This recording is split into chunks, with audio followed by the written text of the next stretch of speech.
오늘은 사순절 둘째 주일입니다. 다 함께 찬양하며 주일 예배를 드리겠습니다.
너희 중에 여호와를 경외하며 그의 종의 목소리를 청종하는 자가 누구냐?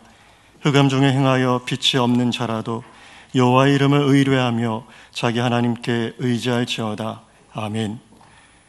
긍휼이 풍성하신 아버지 하나님, 변함없는 은혜로 예배의 자리로 우리를 불러주시니 감사합니다.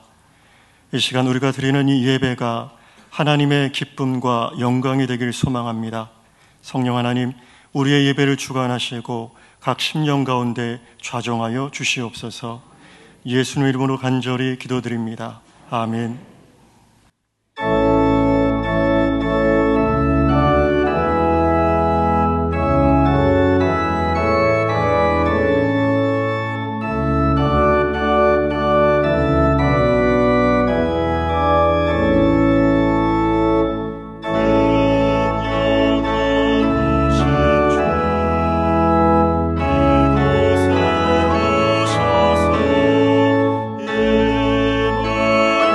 주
나는 전능하신 아버지 하나님, 전지의 창조주를 믿습니다.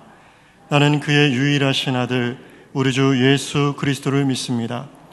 그는 성령으로 잉태되어 동정녀 마리아에게서 나시고 본디오 빌라도에게 고난을 받아 십자가에 못 박혀 죽으시고 장사된 지 사흘 만에 죽은 자 가운데서 다시 살아나셨으며 하늘에 오르시어 전능하신 아버지 하나님 우편에 앉아 계시다가 거기로부터 살아있는 자와 죽은 자를 심판하러 오십니다.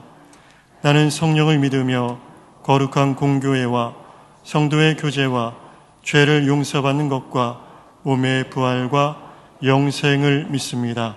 아멘.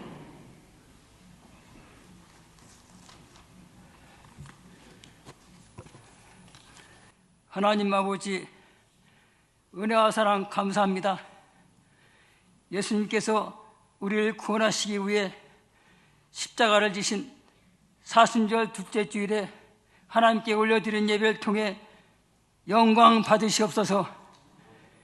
예수님께서 가신 고난의 그 길을 우리도 따라가게 하시고 부활의 기쁨을 누리게 하옵소서. 이 시간 모든 죄를 회개하오니 용서해 주시고 성령 충만하게 하옵소서. 성령 안에서 씻음과 거룩함과 의롭다 하심을 받은 우리들이 하나님 중심의 신앙으로 예수님이 그러셨던 것처럼 낮고 천한 곳에 머물게 하시고 병든 자, 외롭고 소외된 자들을 위해 살아가게 하옵소서. 먼저 주님께 간구합니다. 우리 대한민국을 다시 소생시켜 주옵소서. 대립과 반목을 버리고 하나님을 경외하고 사랑하는 하나님의 나라가 되게 하옵소서. 세계를 복음화시키는 거룩하고 신실한 나라로 세워 주옵소서. 이 일에 우리 교회가 먼저 영적 부흥으로 주님께 사용되기 원합니다. 한 영혼을 천하보다 귀히 여기시는 주님의 그 크신 사랑이 우리를 통해 세상에 전해지므로 구원받는 자의 수가 많아져 우리 교회가 부흥하고 하나님 나라가 확장되게 하옵소서. 하나님의 임재를 항상 경험하고 영적 성전을 재건함으로 하나님이 예비하신 회복의 축복을 내리며 이 세상에 복음 전하는 구원의 센터, 거룩한 영향력을 끼치는 하나님의 사랑하는 교회 되게 하옵소서. 주님, 연약한 성도들을 찾아오셔서 만져주시고 치유하여 주사 감사와 찬양을 올리게 하옵소서.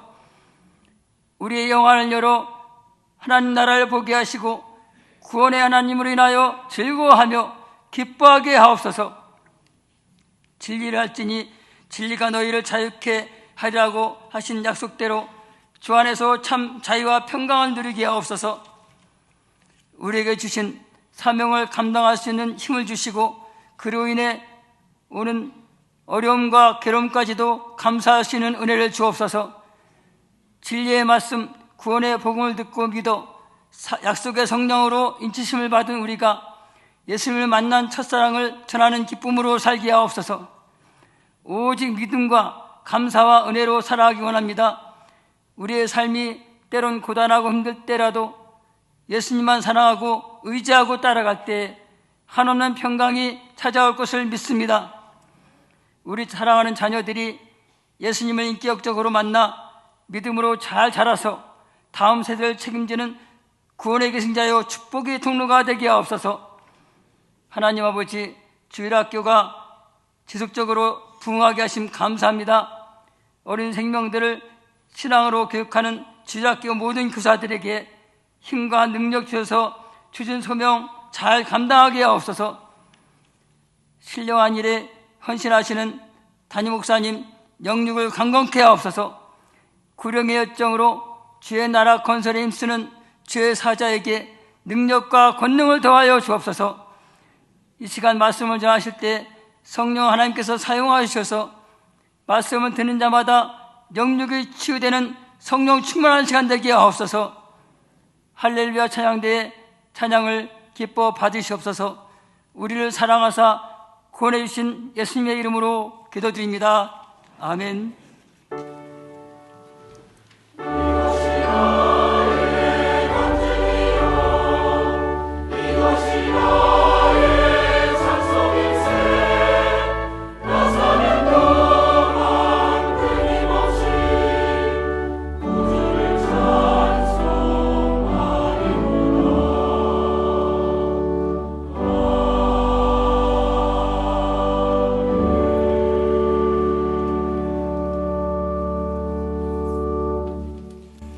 오늘 3부 예배에 등록하신 새 가족을 소개하겠습니다.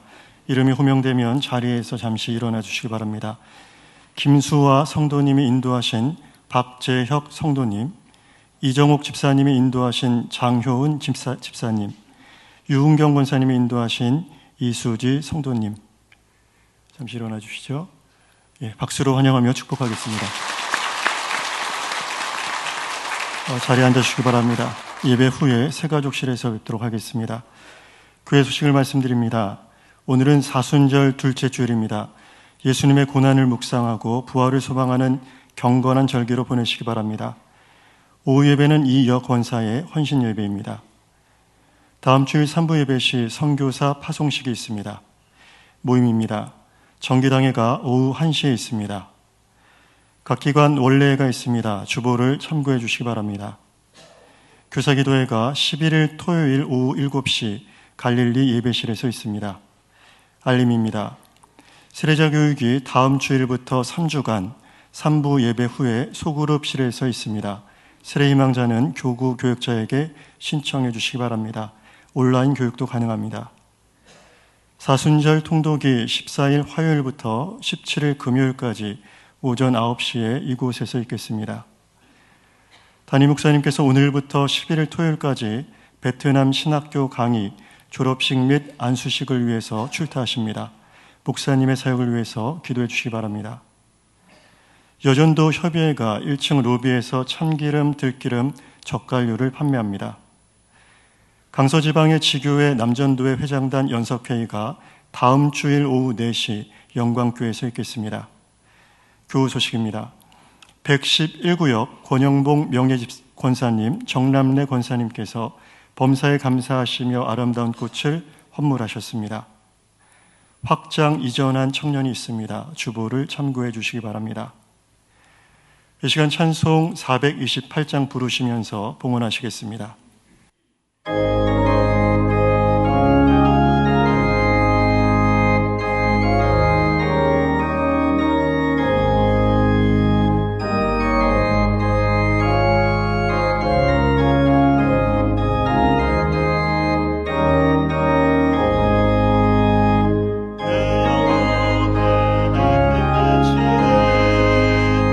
주영광 찬란해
구원하시고 하나님의 자녀 삼아주시며 오늘 복되고 거룩한 주일 허락하셔서 예배의 자리로 불러주신 하나님의 은혜와 사랑 진심으로 감사를 드립니다. 새봄이 시작하는 3월 첫 주일, 우리 모두에게 하나님께서 은혜를 부어주시고 새 힘을 주시어서 우리 영혼의 봄날을 맞이할 수 있도록 도와주옵소서.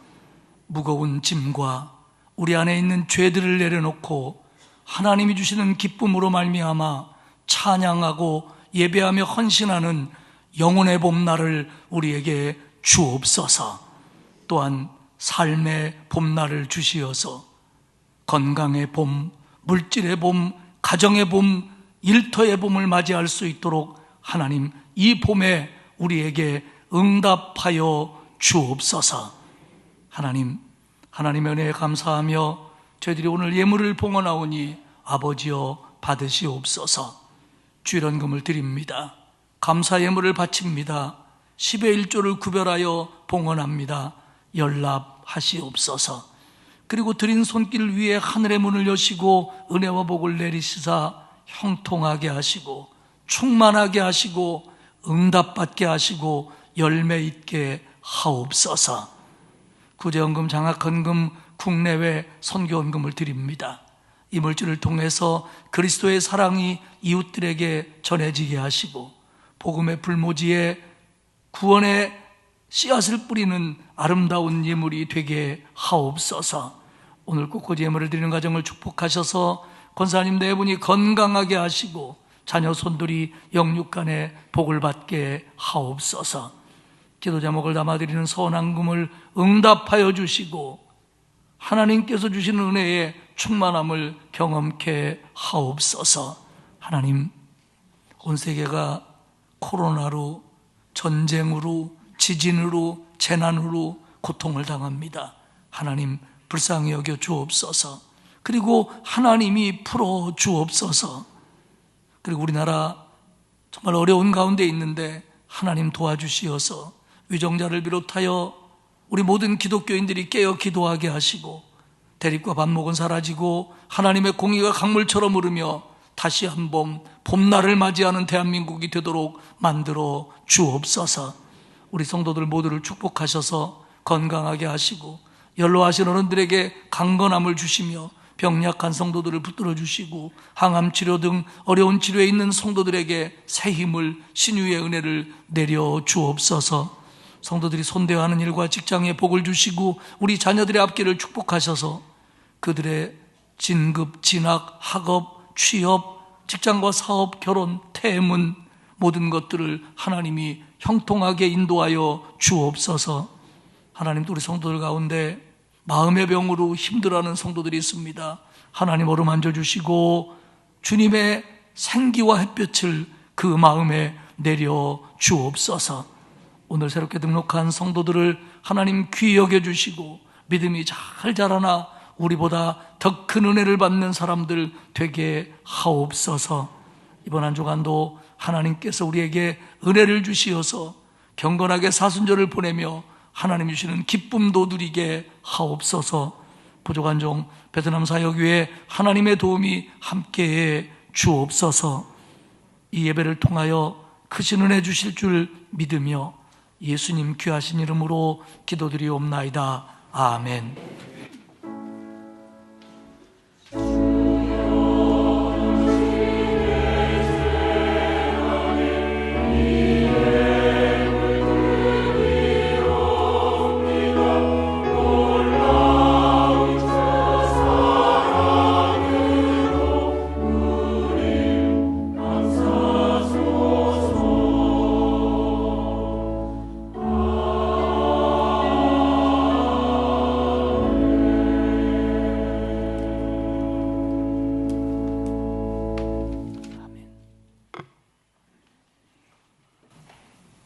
오늘 우리에게 주시는 하나님의 말씀은 요한복음 5장 1절에서 9절까지의 말씀입니다.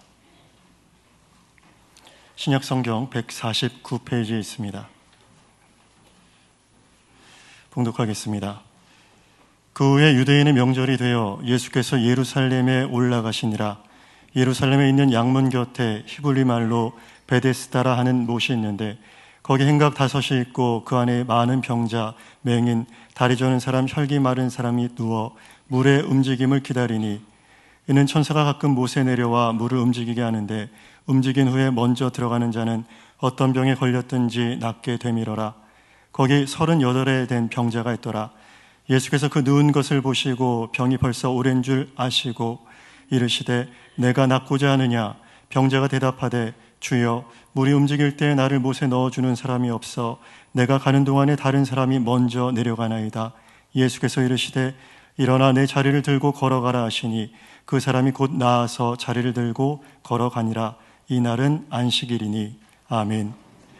할렐루야 찬양대의 은혜 찬양 후에 담임 목사님께서 38년 된 병자에게 찾아오신 예수님이라는 말씀 제목으로 말씀 증거해 주시겠습니다.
은혜스러운 찬양이었습니다. 감사합니다. 제가 오늘 저녁 비행기로 호치민에 들어가서 토요일날 새벽에 돌아올 겁니다. 이번에는 총회장님 또 교단 해외선교위원장까지 같이 가서 강의를 진행하고 또 졸업식을 하고 또 현지 목사님들 목사로 안수도 하고 그리고 돌아올 예정입니다. 제가 전체를 책임지고 있다 보니까 참 신경 쓰이는 게 많은데 여러분들 기도해 주시고 잘 은혜스럽게 진행하고 돌아올 수 있도록 마음으로 꼭 기도해 주시기를 부탁드립니다. 아멘 하는 15%는 오늘 요한복음 5장의 말씀은 예수님께서 예루살렘에 있는 베데스다 못가에서 38년 된 병자에게 찾아오셔서 그를 고쳐주신 사건, 요한복음에 있는 7개 표적 중에서 세 번째 표적입니다. 그리고 이 표적을 행하신 일이 유대인의 안식일이었기 때문에 이 일로 인해서 유대인 지도자들과 예수님 사이에 발생되는 갈등, 이런 것들을 기록하고 있습니다. 맨 먼저는 오늘 이 사건이 일어난 베데스다에 대해서 살펴보도록 하겠습니다. 예수님은 유대인의 명절을 맞이해서 갈릴리에서 예루살렘으로 오셨습니다. 여기서 유대인의 명절은 유월절, 맥추절, 수장절인 3대 절기 중에 하나일 건데 어느 것이라고 명시하고 있지는 않습니다. 5장 2절에 보면 예루살렘에 있는 양문 곁에 히브리 말로 베데스다라 하는 못이 있는데 거기 행각 5이 있고 예수님께서 양문 곁에 있는 베데스다 연못으로 가십니다. 이 양의 문이라고 불리는 이 문은 아마도 그 절기에 쓸 제물로 쓸 양들을 예루살렘으로 들여오는 북쪽의 어느 문이었을 걸로 봅니다. 그 옆에 베데스다라고 불리우는 연못이 예수님 당시에 있었다는 겁니다. 그 후에 이제 이 예루살렘이 로마에 의해서 함락이 되고 성전이 무너집니다. 그러면서 베데스다도 묻혀버렸고 어디 있는지 알지 못하다가 1860년에 예루살렘에 있는 성안나 수도원에서 이 베데스다 못으로 보이는 유적의 터가 발견됩니다. 그래서 발굴을 했고요. 지금 모든 사람들이 그곳이 베데스다 연못이라고 믿고 있는데 너비는 한 축구장 하나 크기 정도 되고 깊이는 한 6m 정도 있었던 연못의 흔적이 발굴이 됐습니다. 예수님 당시 그곳에 행각이 5 있었다는 겁니다. 아마 네 모퉁이에 행각, 정자 같은 게 있었을 것이고 가운데에 또 하나가 있었을 걸로 봅니다. 그런데 이 베데스다 연못에 많은 사람들이, 환자들이 몰려듭니다. 맹인, 다리 저는 사람, 혈기 마른 사람, 각종 환자들이 몰려들어 몸도 가누지 못한 채 누워서 물의 움직임을 기다리고 있었다라고 성경은 얘기합니다. 그 이유를 오늘 4절은 이렇게 밝힙니다. 이는, 그들이 이렇게 몰려드는 이유는 천사가 가끔 못에 내려와 물을 움직이게 하는데 움직인 후에 먼저 들어가는 자는 어떤 병에 걸렸던지 낫게 됨이라. 환자들이 많은 불편에도 불구하고 베데스다 연못가로 보이는 이유는 병을 고치기 위해서인데 가끔 천사가 내려와서 물을 움직이게 했다는 겁니다. 그러면 이 물이 움직일 때 맨 처음 들어가는 사람은 어떤 병에 걸렸던지 낫기 때문이었다. 이게 사실일까요? 그러면 어떤 사람이 막 동시에 뛰어들어가면 이건 본부석에 가서 VTR을 확인해 봐야 되나요? 아, 천사가 하는 거니까 알겠구나. 그런데요, 오늘 성경을 보면 3절 끝부분인 물의 움직임을 기다리니부터 4절에 어떤 병에 걸렸든지 낫게 되미러라 까지 대괄호로 묶어 있습니다. 이게 무슨 뜻이냐면 유대인들이 그렇게 믿고 있었다는 겁니다. 거기 몰려든 사람들이 그렇게 믿고 몰려들었다는 겁니다. 진짜로 천사가 내려와서 물을 동하게 했고 들어가는 사람이 1등은 무조건 병에서 나섰다가 아니고 그렇게 전해졌고 그렇게 믿는 환자들이 몰려들었다는 겁니다. 그러면 사람들은 왜 천사가 내려와서 물을 움직이게 한다고 생각을 했을까요? 성사학자들과 발굴자들의 말에 의하면 그 물은 지하에서부터 올라왔을 가능성이 많고요. 그래서 이 물이 특별히 많이 올라올 때는 다른 날과 다른 무슨 영험한 날처럼 보였을 수 있을 거라는 겁니다. 또 일부들은 이곳에 간헐천이 있어서, 그러니까 매번 솟아나는 물이 아니라 더운 수증기와 가스 등을 간헐적으로 분출하는 셈이 있어서 그것이 분출될 때 사람들은 그렇게 생각했을 것이다, 이렇게 보고 있습니다. 결국 자연현상이었는데 그들은 천사가 하는 일로 믿었다는 겁니다. 그리고 더더군다나 1등으로 들어가는 사람만 낫는다고 믿었다는 겁니다. 아마도 이것은 민간 전설이었을 것이고요, 어쩌면 유대교의 말씀에서 벗어난 대중적인 전승에 뿌리를 두었을 가능성도 많습니다. 만약 정말 이 물이 천사가 동하는 물이었고 그리고 1등만 들어가면 낫는 물이었다고 한다면 이 물은 1등만 기억하는 아주 치사한 연못이었을 겁니다. 두 번째 생각할 것은 이곳에 있었던 38년 된 병자에 관한 얘기입니다. 예수님이 그에게 찾아오시는데요, 5절에 보면 거기 38해 된 병자가 있더라. 그 이름이 누구였는지 어떤 병에 걸렸는지는 나오지 않습니다. 근데 8절에 의하면 이 사람이 제대로 걷지를 못하는 사람이었습니다. 분명한 것은 그렇게 병에 걸린 지 38년이 지났다는 겁니다. 병을 알아온 지 38년. 이 숫자가 의미하는 게 뭡니까? 이것은 병이 나을 거라고 하는 소망이 이제는 다 사라지기에 충분한 시간이었음을 말합니다. 나름대로 병원도 갔겠지요, 약도 먹었겠지요, 민간요법도 해봤을 겁니다, 그 형편대로. 그러나 38년 동안 이 병을 알아왔다고 하는 것은 이 사람에게는 병 나을 가능성이 희박해졌다는 얘기가 됩니다. 그렇기 때문에 오늘 이 38년 된 병자의 첫 번째 상황은 뭐냐면 병 나을 거라는 소망이 없었던 사람입니다. 38년을 그렇게 알았으니까요. 목사님, 그래도 나을 거라고 소망이 있었으니까, 그런 마음이 있었으니까 베데스다 연못까지 나온 거 아닐까요? 우리는 이렇게 생각할 수 있습니다. 그런데 이 병자와 예수님과의 대화를 들어보면 그런 생각이 아니라는 걸 알게 돼요. 왜냐하면 물이 움직일 때 나를 못에 넣어주는 사람이 없어 다른 사람이 먼저 내려갑니다. 물이 동할 때 먼저 내려가야, 물도 어쩌다 한번 동하지만 설사 동할 때 한 사람이 낫는다고 그래도 내가 내려가려고 그러면 나보다 조금 성한 사람들이 먼저 내려갑니다. 그러니 나는 못에 넣어줄 사람도 없습니다. 소망을 가지고 이 연못에 나온 게 아니라 소망이 없어서 이 연못에 나왔습니다. 지난 38년 동안을 지내면서 아무런 소망도 없는 사람이 소망이 없는 채 베데스다 연못에 나왔고, 연못에서도 그는 소망이 없었습니다. 두 번째로 이 사람의 상황은 소외된 사람이고 곁에 도와줄 사람이 없는 사람입니다. 6절에 보면 예수님께서 그 누우신 것을 보고 병이 벌써 오랜 줄 아시고 이르시되 네가 낫고자 하느냐, 이렇게 묻습니다.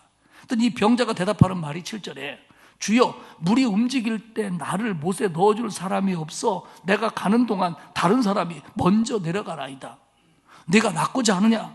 예, 낫고 싶지만 나를 연못에 넣어줄 사람이 없습니다.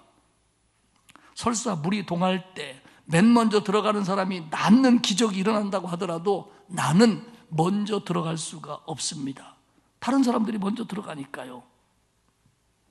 지금 이 38년 된 병자에게는 옆에 사람이 좀 있어야 했습니다. 정말 그게 맞다면 물이 움직일 때 이 사람을 좀 1등으로 넣어줄 사람들이 필요했습니다. 그런데 이 환자의 곁에는 아무도 없었습니다. 아니, 사람은 많았지만 모두가 다 경쟁자일 뿐이었습니다. 가족이 없었는지, 하긴 가족이 있다고 하더라도 언제 물이 동할지 모르는데 그 옆에서 모든 거 제쳐두고 이 사람 옆에만 있는다는 것도 결코 쉬운 일은 아니었을 겁니다. 아까 얘기한 행각이나 베데스다 끝에서 노숙을 한 건지, 아니면 가까운 곳에 거처 아닌 거처를 마련해 놓고 그때만 누가 데려다 준 건지, 아니면 죽을 힘을 다해서 기어왔는지 모르지만은 이 병자는 사람이 없었습니다. 사람들에게 소외당했고 곁에 사람이 없는 사람이었습니다. 사람이 필요했고 도와줄 사람이 절대적으로 필요했는데 그에게는 사람이 없었습니다. 이게 소외지요. 세 번째로 이 환자의 상황은 그렇다고 해서 병 나을 만한 믿음이 있었냐? 병 나을 만한 믿음이 있는 것도 아니었습니다. 예수님은 그에게 찾아가서 딱 보니까 6절에 보면 이 병자를 보시고 병이 벌써 오래된 것을 아셨습니다. 그러니까 예수님은 38년 된 병자에게 예수님이 찾아가셨어요. 예수님이 오셨어요. 그리고 병자를 보셨습니다. 요한복음에서 예수님이 사람을 보셨다라고 하는 이 표현은 명시적이든 암시적이든 간에 예수님께서 그 사람을 불쌍히 보고 있다, 긍휼히 여기고 있다라고 하는 표현입니다. 예수님은 38년 된 병자에게 찾아와서 그를 좀 측은히 여기는 거예요. 불쌍히 여기는 거예요. 그리고 예수님은 아셨습니다. 예수님은 이 환자의 형편과 상황을 아셨습니다. 예수님이시니까요. 요한은 예수님이 사람을 대할 때, 그를 고쳐주든 그와 대화를 하든 그를 가르치든 할 때 그 사람을 이미 알고 계셨다는 것을 요한복음은 강조를 합니다. 그렇습니다. 예수님은 우리에게 긍휼히 보시는 분이고요, 나를 아시는 분입니다. 이게 얼마나 감사하고 힘이 됩니까? 여러분, 우리가 예수님한테 우리 설명할 거 없어요. 제가 저기 우장산역에서 교회 조금 큰 강석교회 목사님 이런 얘기 안 해도 돼요. 예수님은 다 아시는 거예요. 내 형편도 아시고 내가 말 못하는 것도 아시고 내가 지금 어떤 상황인지 아시는 거예요. 얼마나 감사합니까? 예수님은 찾아오셔서 병자를 불쌍히 여기시고 내가 낫고자 하느냐 이렇게 물었어요. 여기서 낫다라고 하는 이 단어는 병에서 고침받다, 사람이 온전해지다, 두 가지 의미를 다 갖고 있습니다. 그러니까 네가 병 나와서 온전해지길 원하냐? 근데 이 사람이요, 자기에게 찾아와서 묻는 그분이 누구인지 전혀 몰라요. 이분이 예수님인 걸 모르고 그분에게 어떤 능력이 있는지를 모릅니다. 성경을 보면요, 예수님과 대화하는 사람들, 예수님이 찾아왔던 대부분의 경우는, 뭐 예외도 있습니다. 대부분의 경우는 그 예수님이 우리가 기다리던 메시아다, 우리가 기다리던 그리스도다까지는 모르거나 안 믿는다고 하더라도 이분이 선생님이다, 이분이 배울 만한 선지자입니다, 요 정도는 알고 있는 게 보통인데 이 사람은 전혀 몰라요. 그렇기 때문에 레이먼드 브라운이라고 하는 주석학자는 이 사람을 뭐라고 얘기하냐면 영적으로 둔감한 환자였다 이렇게 얘기합니다. 그러니까 믿음도 없지요. 예수님한테 고쳐달라고도 안 하는 거예요. 웬만한 사람 같으면 네가 낫고자 하느냐 그러면 예, 낫고 싶습니다. 그럴 능력이 있다면 나 좀 고쳐주십시오, 이렇게 달라붙었어야 맞는데 이 사람은 그런 전혀 얘기를 못해요. 할 수만 있으면 나 좀 낫게 해주십시오, 이렇게 말을 못해요. 왜? 그럴 만한 믿음이 없습니다. 네가 낫고자 하느냐? 낫고야 싶지요. 그런데 나한테 그런 기회가 오겠어요? 상황 보면 모르십니까? 이런 얘기예요 지금. 이 환자는 하나님께서 자기를 치료하실 수 있다라고 하는 믿음도, 치료될 거라고 하는 소망도 사실은 없었습니다. 에드워드 클링크는 이 환자를 뭐라고 얘기하냐면 이 사람은 지금 하나님에 대해서 혼동하고 있다 이렇게 표현을 합니다. 그러니까 이 사람이 가지고 있는 신앙적인 오류가 뭐냐면 하나님이 베데스다 연못 물에 어떤 능력을 부어준다라고 믿고 있다는 겁니다. 가끔 천사가 내려와서 물을 움직이는데 그때 뛰어들어서 1등 가면 고침을 받을 수 있다, 그때 물은 능력을 갖는다, 지금 이렇게 믿고 있다는 겁니다. 그러면 천사가 누굽니까? 천사는 하나님의 뜻을 행하고 하나님의 기적을 일으키는 것을 전달하는 분으로 우리가 알고 있습니다. 그러면 천사가 한다는 것은 하나님이 한다는 얘기거든요.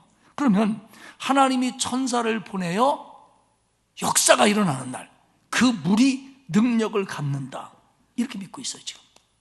이 사람뿐만 아니라 베데스다 못가에 몰려든 병자들이 믿고 기다리는 건 사실은 하나님의 능력이 아니라 어떤 하나님이 보여주시는 마술적인 신비로운 일들을 기다리고 있는 겁니다.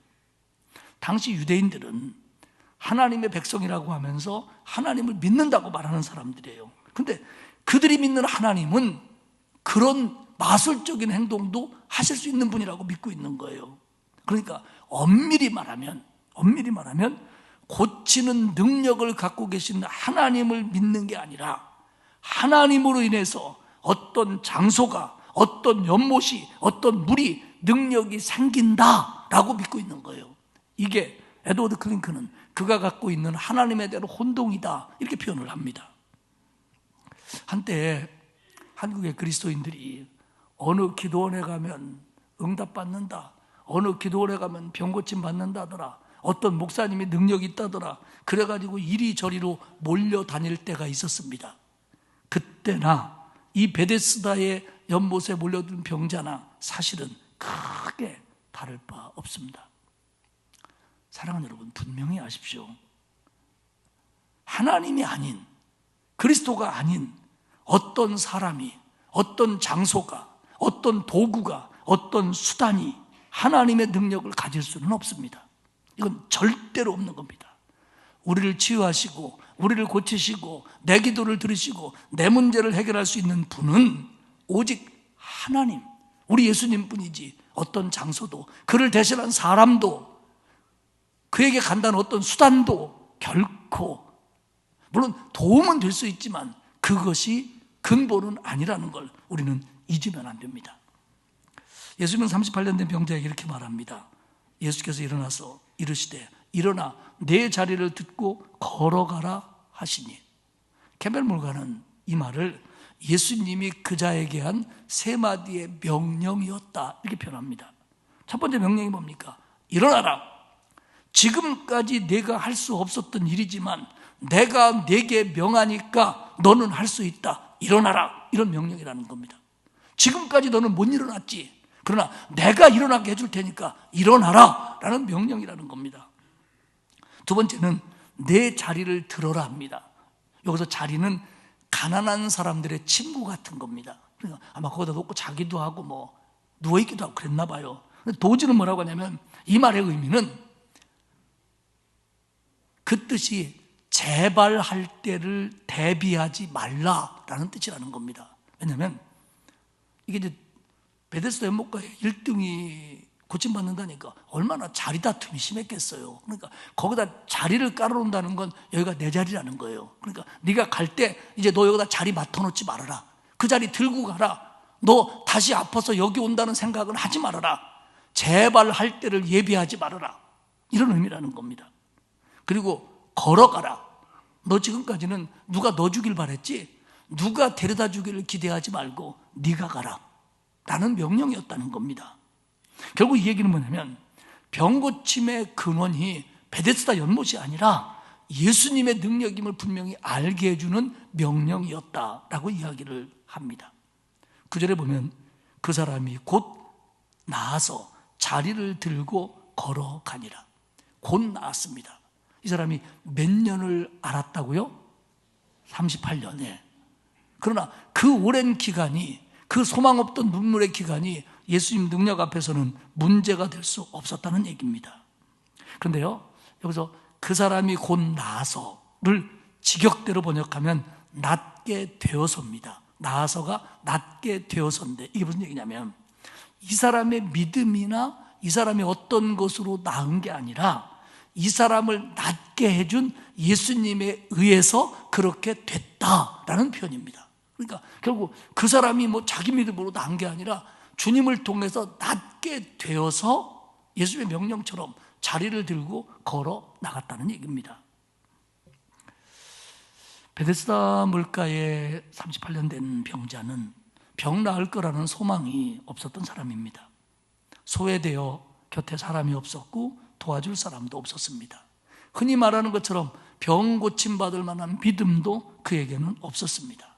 게다가 하나님에 대해서 혼동까지 하고 있었습니다.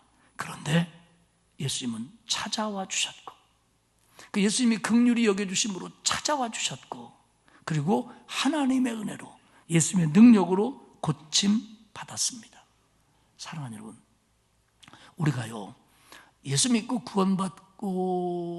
구원받은 이후에 뭐 병이 고침받고 문제가 해결되는 게 내가 기도를 열심히 하고 내가 뭐 하나님 앞에 바로 서서, 물론 그런 것도 조금은 있겠지요. 그러나 중요한 건 뭐냐면 우리가 마음속으로 기본적으로 가져야 될 마음이 뭐냐면 주님이 내게 찾아오셔서 나를 긍휼히 여기시고 나를 불쌍히 여기시고 그래서 나를 사랑하시는 결과로 하나님의 은혜의 결과로 그런 열매들을 만들어 주셨다, 이렇게 믿는 게 맞습니다. 그리고 내가 예수를 믿게 된 것도 내가 착하고 선하고 내가 공로가 있어서가 아니라 주님이 나한테 어느 날 찾아오셔서 전도를 받았던 어떤 과정을 통했던 주님이 나한테 찾아오셨기 때문에 내가 구원받고 주님의 자녀가 된 겁니다. 병 나은 다음에요, 예수님이 이 사람을 성전에서 만나요. 근데 예수님이 뭐라고 얘기하냐면 14절에 네가 이제 나았으니까 더 심한 것이 생기지 않도록 다시는 죄를 짓지 말아라, 이렇게 얘기하십니다. 그러면 요거를 그냥 글자 그대로 보면 너 죄 져가지고 병 걸렸으니까 나섰으니까 또 죄 지면 더 큰 병 걸려, 이런 뜻으로 해석할 수 있는데 그 의미보다는 너 앞으로 세상에서 병 걸리고 아픈 것보다 더 큰 환난이 오는데, 심판이 오는데 너 지금부터 신앙생활 잘해서 너 예수님을 모르는 그런 죄 짓지 말고 바로 서서 그런 날이 와도 어려움 당하지 않을 수 있도록 너 믿음 지켜라, 이런 말로 해석하는 게 맞습니다. 그렇기 때문에 오늘 이 환자에게 찾아온 것, 그리고 그 사람이 낫는 것, 그 사람이 구원받은 것, 그리고 그 사람이 그런 은혜를 입었는데 예수님 안 따라다녔겠습니까? 이 모든 것들이 어떻게 시작되느냐? 주님이 찾아오심으로 시작되는 거예요. 사랑하는 여러분, 우리가 믿음을 가졌기 때문에 구원받습니다. 믿음을 갖기 때문에 하나님의 복을 누립니다. 그런데 이 믿음도 하나님이 주는 선물일 뿐이에요. 왜? 주님이 나한테 찾아오신 거니까. 세 번째로 생각할 것은 이제 마지막인데, 이 일을 보고 시비를 거는 유대인 지도자들에 관한 얘기입니다. 10절에 보면 유대인들이 병 나은 사람에게 이르되 안식일인데 네가 자리를 들고 가는 것이 옳지 아니하니라. 요한복음에서 유대인들은 예수님을 반대하는 유대인 지도자들을 주로 얘기합니다. 근데 이 지도자들은 성전을 들락거리면서 예루살렘 왔다 갔다 하면서 베데스다 연못이 어떤 곳이라는 것도 알고요, 거기 단골로 와 있는 사람들도 다 알아요. 그런데 지금 38년이나 알았고 베데스다 연못가를 수없이 나왔던 이 사람이 병 고침 받았으면 우리 같으면 당신 어떻게 나섰습니까? 아이고 축하합니다. 정말로 나은 겁니까? 어머 좋겠습니다. 아이고 참 감사, 이래야 되잖아요. 근데 이런 감동이 전혀 없어요. 함께 기뻐하지 않습니다.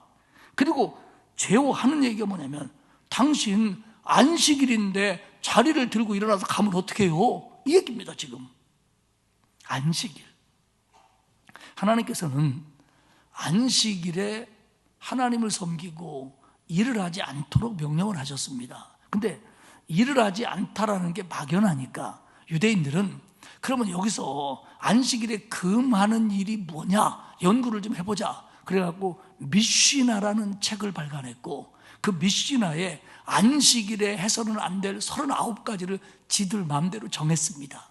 물론 그 중에는 성경적으로 맞는 것도 있지만요, 그 중에 하나가 뭐냐면 안식일에는 물건을 가지고 여기서 저기로 옮기면 안 되는 거예요. 그러니까 이 자리를 들고 간다는 건 안식일을 범한 거라는 거예요.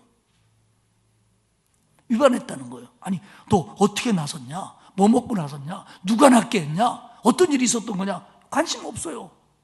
그저 하는 얘기가 뭐냐면 너 지금 가면 안 돼. 너 그러면 이거 안식일 범하는 거야. 이거만 얘기하는 거예요.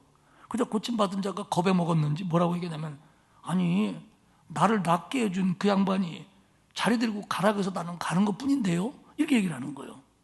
아마 이 사람은 비난의 화살을 예수님에게 돌리면서 좀 빠져나오고 싶었는지도 모르겠어요. 그랬더니 12절에 유대인들이 뭐라고 하냐면, 너에게 자리를 들고 걸어가라고 한 사람이 도대체 누구냐? 참 이게 강단에서 할 얘기는 아닌데 직설적으로 얘기하면 어떤 놈이 그랬어? 이겁니다. 이게 너한테 그런 거 시킨 놈이 어떤 놈이야? 이 얘기입니다. 지금 유대인의 관점은 다시 얘기하지만 너를 고친 사람이 누구냐? 너 정말 그런 하나님의 능력으로 고침받은 게 맞아? 그게 아니고 너한테 자리 들고 가라고 한 사람이 누구야? 이것만 관심이 있는 거예요. 지금 하나님의 표적이 나타나고 하나님의 능력이 나타나고 하나님의 능력을 행하시는 분이 도대체 어떤 분이란 말이냐? 이거에는 관심이 없고 미시나를 위반하게 시킨 사람이 누구냐? 이것만 따지고 있는 겁니다. 이들이야말로 신앙적인 오류를 범하고 있고 하나님에 대해서 혼동하고 있어요. 지금 하나님의 백성이 관심을 쏟아야 될 것은 하나님의 은혜, 하나님의 사랑, 하나님의 능력, 하나님의 뜻, 그리고 이 모든 것들이 지금 이들에게 있어서는 예수님을 통해서 나타나고 있다는 것, 그리고 나타났다는 것, 이것에 관심을 가지고 이분이 우리가 기다리던 메시아였는가 보다, 이렇게 마음이 가야 되는데, 유대 종교 지도자들은 그리스도 아니라 선지자나 누가 와도 우리가 정해놓은 규범대로 해야 된다는 겁니다. 우리가 만들어 놓은 잣대대로 하는지 안 하는지 그것부터 확인하려고 하는 거예요. 엄밀히 말하면 하나님의 율법을 지키나 안 지키나 본다고 하지만 하나님의 율법이 아닌 이 율법을 자의적으로 해석한 미슈나에 의해서 자기들이 쌓아놓은 테두리 안에서 자기들이 만들어 놓은 잣대 내에서 이 사람이 움직이느냐 행동하느냐 그걸 가지고 옳은 사람이냐 아니냐를 판단하고 있다는 겁니다. 그리고 하나님이 그거 잘 지키는 걸 원하고 계시다 이렇게 착각을 하는 겁니다. 사랑하는 여러분, 우리가 신앙생활하면서 교만해지지 말아야 되는 게 뭐냐면 내가 받은 은혜, 내가 깨달은 은혜 다 중요합니다. 근데 그것이 어떤 경직된 울타리가 되고 고정화된 잣대가 되어서 이게 아니면 잘못된 거야 라고 생각하는 교만이 저와 여러분에게 올 수 있다는 걸 잊으면 안 됩니다. 하나님의 역사는 내 생각보다 훨씬 넓어요. 하나님의 열매는 내 잣대로 측량할 수 없는 거예요. 근데 이들은 그것 안에 들어오는 게 하나님이 기뻐하는 거라는 겁니다. 이 병자가 자기를 낫게 한 예수님이 도대체 어떤 분인지 모르다가 며칠 뒤에 성전에서 만납니다. 예수님을 만난 다음에 거기 지금 이 유대인들도 만나니까 얘기를 하는 거예요. 저분이 고쳐준 분이라고 저분이 예수라는데 저분이 나 고쳐준 분이라고 이야기를 하는 거예요. 그때 유대인들이 어떤 반응을 보이냐면요. 16절에 보면 그러므로 안식일에 이러한 일을 행하신다 하여 유대인들이 그를 박해하게 된지라. 지금까지 유대인들은요, 특별히 유대인 종교 지도자들은 하나님은 능력이 있다, 하나님은 병을 고칠 수 있다, 하나님은 병을 고쳐주신다 라고 믿고 있었어요. 그런데 실제로 예수님이 오셔서 표적을 행하시고 병 고침이 일어나고 신적인 능력을 나타내자 그 일에는 관심이 없고 그걸 믿고 안 믿고에는 관심이 없고 자기들 기준에 의한 안식일을 지키지 않는 것만 갖고 붙잡고 공격하는 겁니다. 아무리 하나님의 능력이 나타나고 좀 과장하면 아무리 메시아라고 할지라도 우리 틀에 안 들어오면 소용없다는 겁니다.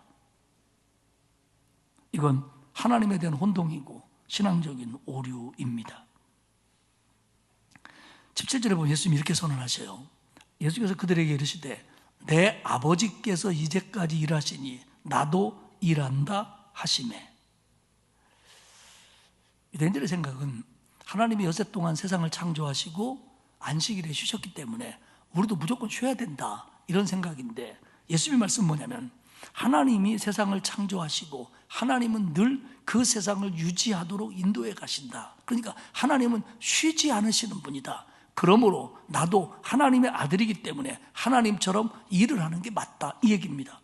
그랬더니 난리가 난 거예요. 아니 저 안식일을 범한 저 사람이 범할 뿐만 아니라 하나님을 아버지라고 부르고 자기를 하나님과 동등된 것으로 여겨 저런 신성모독이 어딨나 그러면서 예수를 더욱 죽이고자 하였다 이렇게 기록합니다. 자, 우리 유대인 지도자 얘기는 뒤로 젖혀놓고요 환자에게로 돌아가 봅시다. 이 환자는 소망이 없었던 사람이에요. 도와줄 사람도 없어요. 그렇다고 뭐 믿음이 좋았던 것도 아니에요. 그런데 예수님이 오시는 거예요. 하나님이 병을 고쳐주실 줄도 모르지만 자기는 아닌 것 같다 이렇게 믿었던 사람이에요. 왜? 자기는 들어갈 수가 없으니까. 그리고 뭐 어떤 그리스도를 통한 능력보다는 어떤 장소, 어떤 방법 이런 걸 통해야만 되는데 자기는 그걸 못할 것 같다 이렇게 신앙적으로도 소외를 당한 사람이에요. 그런데 예수님이 그에게 찾아오시는 거예요. 사실은 거기 다 불쌍한 사람이지만 이 사람이 제일 불쌍한 사람이었는지도 몰라요. 그 사람에게 찾아오시는 거예요. 그리고 그 사람을 긍휼히 여기시고 측은히 여기시고 그 사람의 상태를 아시고 그를 고쳐주시는 겁니다. 세상은 이렇게 말합니다. 하늘은 스스로 돕는 자를 돕는다고요. 아니요. 하나님은요, 스스로 도울 능력이 없는 사람도 도와주십니다. 결국 유대인들의 죄는 하나님을 믿는다고 하면서, 하나님을 안다고 하면서, 하나님께 기쁨을 드린다고 하면서, 그리고 예수 그리스도를 통해서 하나님의 역사와 사랑과 긍휼이 나타나는 걸 알면서도 기꺼이 그리스도로 믿지 않는 죄, 이게 가장 컸고, 예수님은 그 환자에게도 그런 죄 때문에 저들처럼 더 큰 심판에 빠지지 않도록 너는 주의해라, 이렇게 말씀하셨던 겁니다. 설교를 정리하겠습니다. 이 사람은 지난 38년 동안 고통을 당했습니다. 소망이 없었습니다. 뭐 가진 거 다 허비했겠죠. 사람에게 소화당했고 도와줄 사람도 없습니다. 믿음이 좋은 것도 아닙니다. 신앙적으로 오류도 있었습니다. 근데 순전히 주님이 찾아오시는 거예요. 주님이 불쌍히 여기시는 거예요. 지금 이게 요한복음에 나타난 세 번째 표적인데 첫 번째 표적을 봅시다. 갈릴리 가나에서 포도주가 떨어졌을 때 물로 포도주를 만든 기적이잖아요. 그때 예수님의 어머니가 얘기해요. 예수님, 이 집에 포도주가 떨어졌습니다. 좀 도와주시죠. 이렇게 누군가가 도움을 요청하는 사람도 있었습니다. 두 번째 표적에 왕의 신하가의 아들이 죽어갈 때 그는 가버나움에서 가나까지 와서 뭐라고 얘기하냐면, 우리 아들이 죽어가니까 예수님 제발 좀 고쳐주십시오. 우리로 말하면 누군가가 기도해 주는 사람도 있었고 본인이 간구하는 사람도 있어서 첫 번째, 두 번째 표적이 일어났어요. 근데 세 번째 표적은 그런 게 아무것도 없어요. 정말 불쌍한 사람이고 아무것도 없는 사람이고 절망적인 사람이고, 정말 예수님이 찾아가지 않았더라면, 그때 만나지 못했더라면 그렇게 살다가 말 사람이었어요. 그런데 예수님이 찾아가 주시는 겁니다.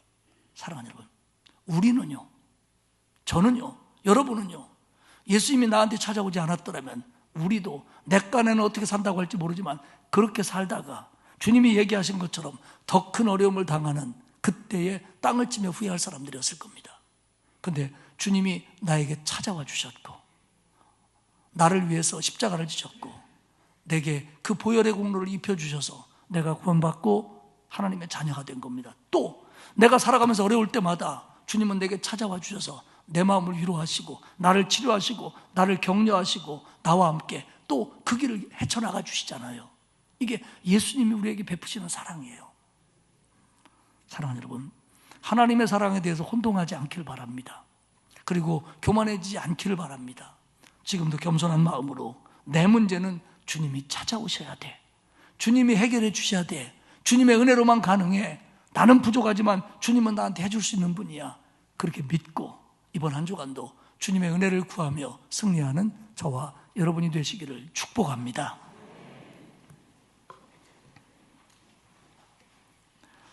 사랑이 많으신 아버지 하나님 고맙습니다. 우리에게 찾아오셔서 우리를 주님 곁으로 인도해 주시고 구원해 주시고 하나님의 자녀 되게 하시니 감사합니다. 또한 내게 찾아오셔서 나를 늘 붙들어 주시고 나를 인도하시며 내 짐을 함께 져주시니 고맙습니다. 오늘 38년 된 병자처럼 내게 소망이 없는 것 같고 사람이 없는 것 같고 믿음이 부족하다고 할지라도 나 같은 걸 외면하지 아니하시고 내게 찾아와 주셔서 나를 구원하시고 나를 치유하시고 내 짐을 져주시는 주님을 믿으며 감사하며 승리하는 우리 모두가 될 수 있도록 이끌어 주옵소서. 감사드리며 예수님의 이름으로 기도합니다. 아멘. 534장 찬송하겠습니다.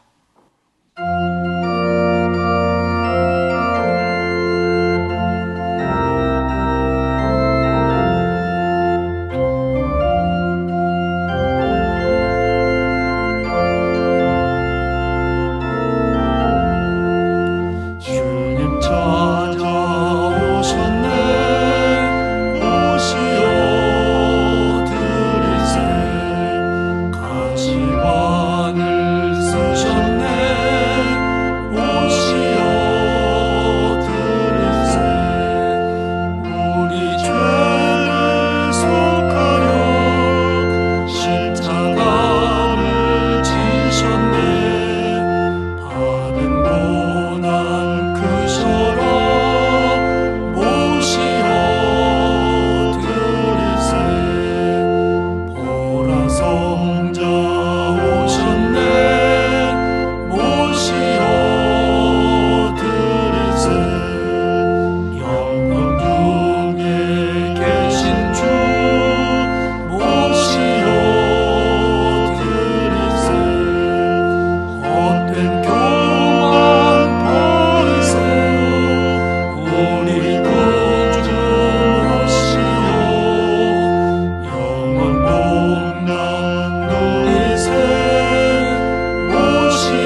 주신 은혜 구하세 하늘나라 세우세 오시어 드리세 주여 내가 믿으니 오소서 오소서 주여 환영하오니 오소서 오소서 생명길로 인해서 슬픔 위로하시고 진리 알게 하소서 오소서 오소서